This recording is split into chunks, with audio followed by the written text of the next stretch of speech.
Two of the most entertaining men on the microphone are competing August 17th, Eternal MMA 87 HBF Stadium UFC weekend. That is right, the weekend that the UFC is in Perth, UFC 305. Those men are competing, and they join me now. Ladies and gentlemen, this is your main event of the evening. Fighting out of the red corner from HBF Stadium Festival Hall, Melbourne Pavilion. Not even backstage, we're literally outside. Was that the best fight card in Australian MMA history? Call me crazy, but make sure you call me when I'm right. Welcome to the Australian MMA podcast. My name is Mitch Tinley, and today's guests are Rod Costa and Justin Van Heerden. They'll be competing against each other for the third time at Eternal MMA 87. That's right, a trilogy, the second trilogy on the card. Shout out Aiden Aguilera, Jack Becker. That is going to be a banger as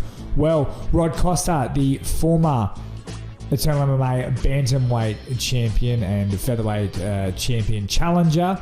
And of course, Justin Van Heerden, the former Eternal MMA featherweight champion, never lost that belt, and the former Hex featherweight champion. These boys have both knocked each other out twice before. They are two of the slickest grapplers, and like I've said previously, they have done none of it against each other. So this trilogy, this third fight, August 17th, could be no different. Now, we've got both men on the screen at the same time. What's going to happen? I mean, you'll have to keep listening, watching to find out. Now, full disclosure, they do, of course, give all their comments on their upcoming bout, kind of what's going on in the Australian MMA scene so far. They have comments for a rival that they've both had before, none other than Kaan Ofli, who is a former Australian champion himself, who is currently on The Ultimate Fighter, competing for his UFC contract. And both those boys have some choice words for Kaan, who they've gone back and forth with in the past. But that's only second, because I thought they were going to go after each other, and they didn't. They went after someone else in Australian MMA. Now, I personally like this man. I think he's a great fighter. We've had him on the show before. He's been one of our better interviews. But could tell you who it is. But that wouldn't be a good hook, would it? They go after, savagely, almost together in like a tag team. Justin Van Heerden and Rod Costa do not like this man. So not only do they talk about their fight coming up, they bond over their almost hatred of another man in Australian MMA. So without further ado, ladies and gentlemen, competing August 17th, UFC weekend, Eternal MMA 87, the featherweight trilogy, Justin Van Heerden versus Rod Costa. That is right now. Fuel the fight with Australian-made MMA-inspired streetwear and support the next generation of MMA superstars. Delivering unprecedented support to the Aussie MMA scene, support PRP Global on their journey. 100% of profits go to the fighters. Check PRP Global out today. Ladies and gentlemen, welcome to the show. Two men that will be competing at Eternal MMA 87 in a trilogy bout. Justin Van Heerden, Rod Costa, both boys, welcome. Thanks for having us, brother. Now, I'll start with you, Mr. Rod Costa.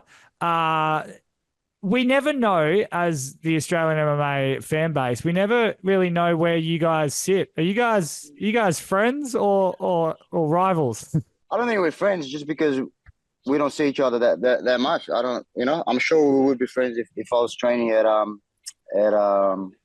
freestyle. I feel, I don't know. I don't have anything against Justin, apart from the fact that he knocked me out once. And I don't believe he's got anything against me apart from the fact that I beat him once, so that's where I stand. Yeah, I mean, I think there's obviously that competitive rivalry, like two competitors who get in there. And I think we kind of share similarities in the fact that we show up, we fight, and, we'll fight anyone that's in front of us on any notice. And then obviously you go out there, you compete against someone like that, they get a win over you. It drives you to go, nah, fuck that. I want to get that one back. So obviously after I lost to Rod, that's what kind of happened. And I was like, nah, I've got to get that one back. And it's like a competitive rivalry. Obviously the second fight went my way. And immediately I know he's the type of guy that's like, I got to get that one back. Like, we got to run that shit back. But like he said, there's no it's nice because there's no like fake rivalry, animosity like thing where you're trying to hype it up. We're just two guys who are competitors who want to get, we want to get the best of each other and kind of like, especially now going into a trilogy, like we both want to come out with the win. We both want to come out with a finish. So yeah, that's the cool part about it. It's like this competitive rivalry. But like you said, man, I'm sure if we were like in the same town, training at the same place, hanging out, we'd be friends. And one thing that I can agree with him on wholeheartedly is that Alan Philpott's a fucking tall spot. Yeah, that's funny. That was my next question. Rod, first off, mate, why is he still going after Alan Philpott? And Justin, I mean, feel free to answer straight after Rod, but like, what is it about Alan Philpott that makes you boys so mad? I'll start with you, Rod. I think people are going to be disappointed. I'm not just going to go in here and just start talking shit. But about Philpott, right? I don't know him personally. Like I've met him a few times. I talked to him a few times. My problem with Philpott, like just all the excuses. He's like a fake guy, right? He's fake. I'm sure honestly, he trains with the guys at Lions Den, right? So the reason why I posted that thing today or yesterday or whatever is because like one of the guys he commented on the post, on one of your posts, and then like even one of the guys from that Lions Den gym, one of his mates, whatever, started commenting and saying some stuff. And I like the type of guy that Philpott is like exactly what he commented on the post. He's like, I don't know if you saw, but he's like, oh, how's your eye? You still not see out of their eye. I'm like, mate, the fight happened exactly like I said. You like couldn't do anything to me on the floor, and you're this amazing strike on the ground. On the striking, and you're this amazing striker, right? You went against Van Heerden. You couldn't do anything either. I would feel like if you're that amazing striker and you go against me and Justin, you do something, and you're celebrating about hitting the elbow from the bottom. It's sort of like the Chael Sonnen John Jones fight where John Jones broke the toe, and Chael's and you know what I mean. And Chael's like, oh yeah, but if I survived for that round, I would have won the fight. It's like, yeah, you closed my eye. Do you think I give a fuck? You gave up easily. It took me 2 takedowns after all the shit you said, So he's just a weak-minded person, full of excuses. I don't know how he fits into that gym because I like those guys, Mm-hmm. I don't know the guys from Lions Den personally, but I respect that coach a lot. He's super respectful to me. All of their boys fight really well. They seem to be really nice guys, I have nothing against him. George Mangles is, proved to be fucking super legit, right? Beat Justin. And yeah, I got nothing against any of those guys. Just Philpott because he's a coward. That's it. Yeah, I share the same sentiment, man. He's just a guy that talks a lot and then never really backs it up. And then when things don't pan out for him, he's got a list of excuses that just of all these things, and we'll still try and piggyback off little things and claim little things. Like, for example, like when I fought him, same sort of thing. Like he started the second round. He landed like 1 or 2 good punches on the feet, and then obviously the fight ended. I submitted him, and then after the fight, he was like making it out like he was ahead on the cards, and he picked me apart, and he was he was on a tear, and he's about to put me away, but it's just not realistic. You know what it's like? It's like Alan Philpott's like a really, really hot girl you went to school with when you were like year 11, year 12, that you had a crush on, and you were like, no, I'll never have a shot with this. But when one of your friends dated her or someone on your footy team, and you were like, and they were telling you how awesome she was, right? And then you run into her in a bar later on in your hometown when you're like 25, 26, and she's like completely washed. She's gained a little bit of weight. She's developed like a smoking problem. She's just not a nice person to be around. And you kind of get that vibe of like, oh, I didn't really miss much. That's what Alan Philpott is when it comes to MMA. He's this guy that is clinging on to a guy from 5-6 years ago. And I don't know what it is. I don't know what changed. But he never, even the way he acts now, he never used to act like that. Like I've known Alan for years, and he never used to be like that. And that's what's embarrassing. Like you're playing this character to try and like cling on other people's success.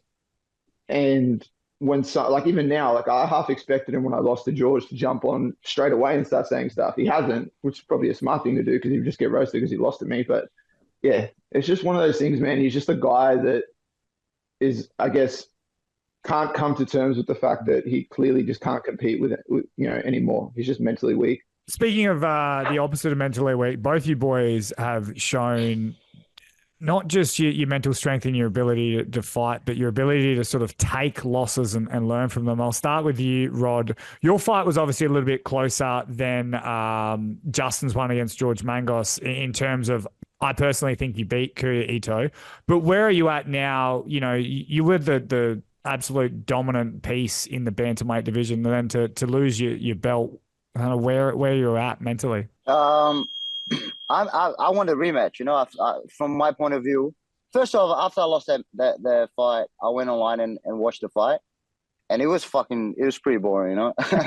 And normally I don't care, to be honest. If I had won, I would still be disappointed because if people think my fight's boring because it's too much grappling and they don't understand grappling, I don't care about that. It's not that thing that bothers me, you know. It's just the fact that I could have done way more, you know. Like I could have gone for more submissions. The only submission I went for was when he kind of took a shot at me, and I got a catch a guillotine. But I could have done more. So my frustration with the fight is that yes, it was a little bit boring, but I could have. There's more that I feel I could have left in there, and that's the only disappointment. But I still think I won. It was close. I'm not calling robbery. It's whatever. And I just don't think he'll be ready in August. But I wanted the rematch, you know. So before this fight, before the Heerden's name ever got brought to me, I told Cam, I was like, Cam, get me the rematch, and if it's as boring as that, just take me out the back and shoot me, because I know they don't want to. I know they don't want another boring match, and I'm trying to entertain. Second, first I'm trying to win. Then I think it'll be good if it's a good entertaining fight. But anyway, I want to get the rematch. I think he's only going to be ready in October, and I don't want to wait. You know, I want to fight him first. Justin, how important, of course, coming off the back of dropping the Hex title, but how important is taking out this trilogy? Yeah, this is. I mean, like coming off that fight with George, obviously, initially, like in the moment, obviously, there's going to be frustration because, like, you know, we're both like, I'm a competitive guy. I don't like losing. But it was just one of those things where initially in the moment you sit there and you're frustrated. And then you kind of take it for what it is, and you go, you know what? It's why we love the sport of MMA, right? It's holy shit moments. That's why we kind of tune in. That's what we want to see, right? He went for something that's like a last ditch sort of Hail Mary effort, and he pulled it off. And it's like, yeah, obviously it sucks that it happened to me, and I was the one that had to cop a loss because of it. But like, if I was watching that, I'd be like, holy fuck, that's sick. That's why, that's why we love watching MMA, and that's what you kind of want to tune in for. But I guess coming into this fight, you know, it's a bit more, I guess it'll be a bit sweeter to sort of close out this trilogy and get the win, and especially kind of in similar fashion as to how the first two fights ended up. You know, clear wins where we don't need the judges. Like, this isn't a fight that will, from my opinion, this isn't a fight that'll ever go to the judges. We could run this fight 100 times. I don't think we ever see a judge's scorecard. And you know, we both have won belts. We both were sort of the respective, top of the pile as champions in our divisions. And obviously, I mean, Rod obviously floats between the two divisions, but like going into this trilogy, it's the third fight back at HBF Stadium, back in Perth. It's, it's the same place the other two fights happened. It's the same sort of occasion. It's going to be packed out. It's the best possible place that you could put a fight like this together. And it's the best possible place that I plan on, stepping into that cage, getting after it, and, looking to chase and emulate what I did the last time. And Rod, did you watch Justin's fight against George Mangos, and in your jiu-jitsu brain, were there like kind of glaring mistakes that you're like, man, he should have done that, he should have done that in that sequence? Yeah, it's but it's similar. Those mistakes I did in my fight, and when Kuya took advantage of a couple of things, But yeah, there's always. I'm sure he can look back and, if there was no mistakes, he wouldn't have gotten the tap. But yeah, there's mistakes, and I think George is just a really good fighter, and I think it's more so like I don't know if George is a better jiu-jitsu guy than Heerden. Like that fight, I don't look at that fight and be like, all right, George is better at jiu-jitsu. I think George is a young kid that has a lot of confidence, and even if he's not as good as Justin on the ground, like his confidence kind of drove him to like attempt that and pull it off, But I think it was more so to do with George Mango's doing things when the time was right, you know, than a mistake from Justin Park. But yeah, of course, there's angles he could have taken, there's things he could have done, like anyone that loses a fight by submission. Yeah. This question's for both of you. Rod, yeah, I feel like you've been sort of disrespected by the UFC and the next level, where your name was never even floated once, type thing. And Justin, I feel like you had to be on a 20-fight win streak before they would even sort of really sort of put anything in concrete. I feel like you two have been some of the most disrespected fighters because you've dominated the Australian regional scene, and yet no one was ever kind of opening the door for you at the next level. I'll start with you, Justin, but how good does it feel to sort of have this trilogy, this fight that you know is going to be exciting after coming off the little hiccup of losing your belt, and you get to fight in front of the UFC brass on UFC weekend in Perth? Yeah, exactly. It's like you touched on before, right? It's the perfect storyline, and that's important. It's very rare that you get to see shit like this happen on a regional scene, and then especially in a circumstance like this, where it was clear we each have like a knockout win over each other. So there wasn't like a close split decision, and then we ran it back, and then there was like a controversial split decision again, and you don't really know. Both, we're sitting here arguing, oh, I think I won both fights. He thinks he won both fights. Like there was two clear wins to each other. And I suspect, just like I am, he's also planning on making that decisive sort of end to this whole thing, especially in this third fight.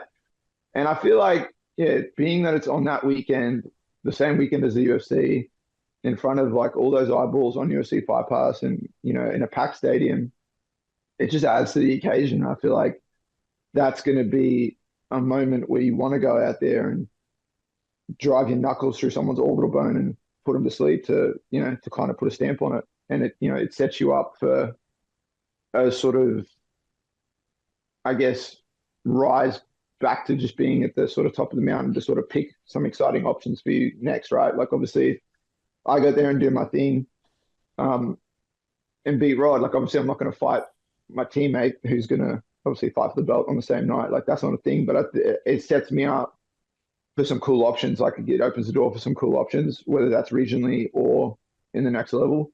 And the same thing goes for Rod. Like obviously if he goes there and beats me on August 17th, like he said, he could drop back down, get his belt back at bantamweight, and then chase that double champ status again, come back up to featherweight.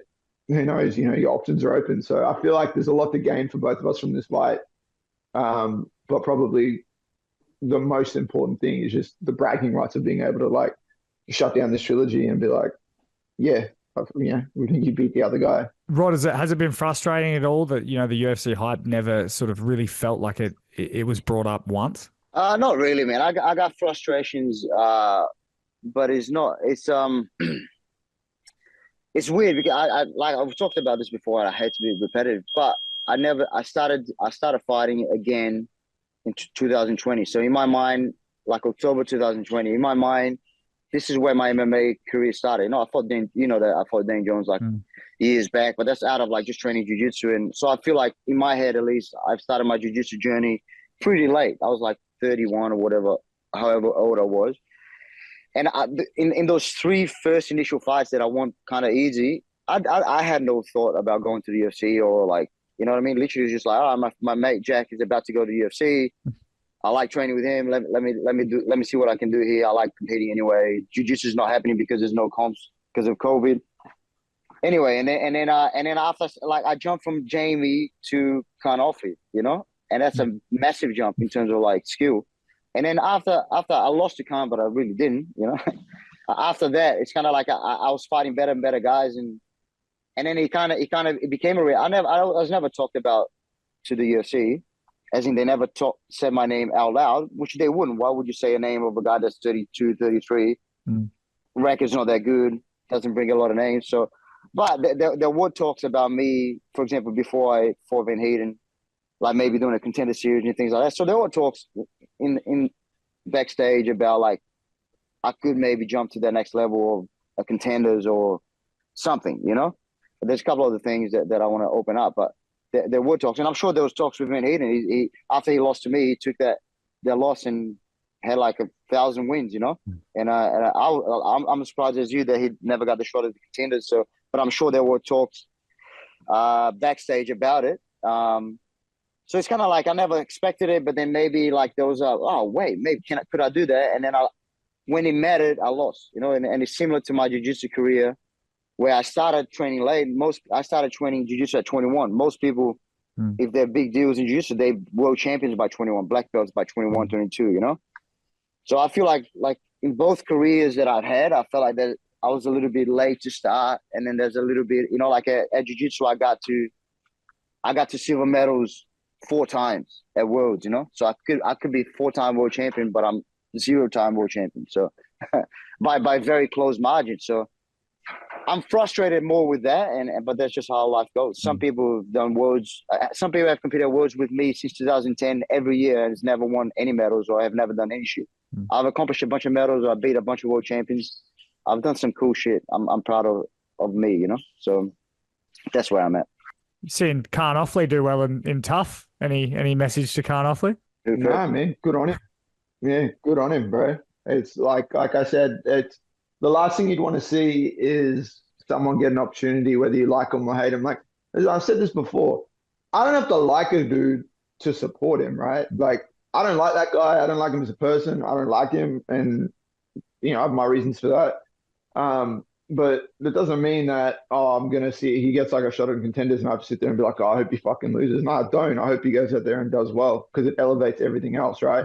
And especially when you look at it across the board, it just kind of like puts more eyeballs on what we're doing here. And especially because on Eternal, we're fighting, it's on UFC Fight Pass. So you see someone do well on the next level in any facet, whether it's contenders, tough, all that shit. It just puts more eyeballs on everyone back here. So obviously I want to see the guy do well, and good on him. Looks like it's starting off well. We have to probably tune in and see how the rest of it pans out. But I hope he did well, and I hope he got all he could out of it, and continues on to do those things, because it's just going to fucking elevate the sport here for everyone else. But it doesn't mean I have to like the dude. So I mean, I wish him well, but I don't like him, and I probably never will. So I can just stick to that.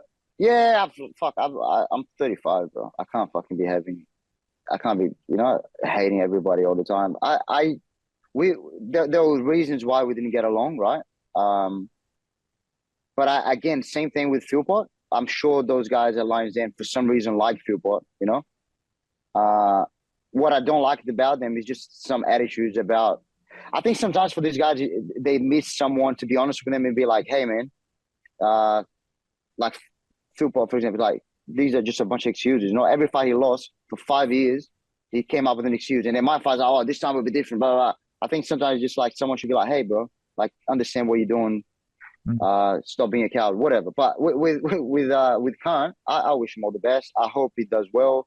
I don't really know the dude. Some things that between the time that we were kind of like interlocked, like I didn't like some of his attitudes with that. So I don't know if we would be friends or not. I don't know the guy. I wish him well. I wish him well like I wish Jack Jenkins well. I got nothing against him either. I got like, I wish him well. Yeah, I don't want to sit here and bag someone, and I wish him well. Well, and finally, boys, I'll leave you last on this. Prediction for the fight, if not a result, how is this fight going, starting with Justin? I kind of said it before. I don't see our fights, if we were ever to fight, like even after this, like we could get together at Scrappy or Freestyle and do a dojo fight again, and I reckon it'll be the same thing. I don't see there's no need for judges, right? My intentions are clear. I'm coming forward. I'm going to put hands on him for as long as it takes, whether that's 1 minute, 5 minutes, 15 minutes, till we're covered in blood, staring at each other from across the cage. I don't care. I'm going to come out there with the same intent to put him away and put a stamp on it, because I feel like that's the only way something like this, needs to go. And that's how, I feel like we can't go out there and have like a fucking point fight and one of us wins a split decision and everyone's sitting there wanting more. I feel like, I know he's a competitor, I'm a competitor. We both have, that extra motivation to put a stamp on it and put each other away. So that's what I'm coming to do. And I'm imagining he's going to do the same. Yeah. I think we both come off frustrations. I think there's a good recipe to come in and try to give. It's not like I'm out the back thinking like, oh, because I lost my last fight, I'm going to fight harder this time. But I think there's a little bit more motivation from both of us in training camp and in the mindset and everything to give everything. So 100%, I hope that I can come out there 100% effort, show a lot of heart and get the finish.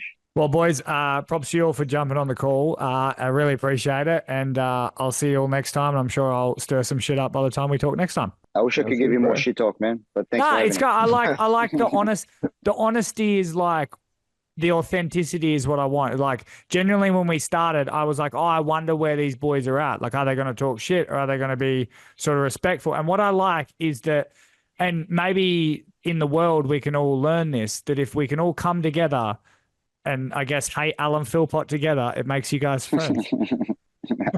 There's a link between everything. Thanks, brother. See you later, guys.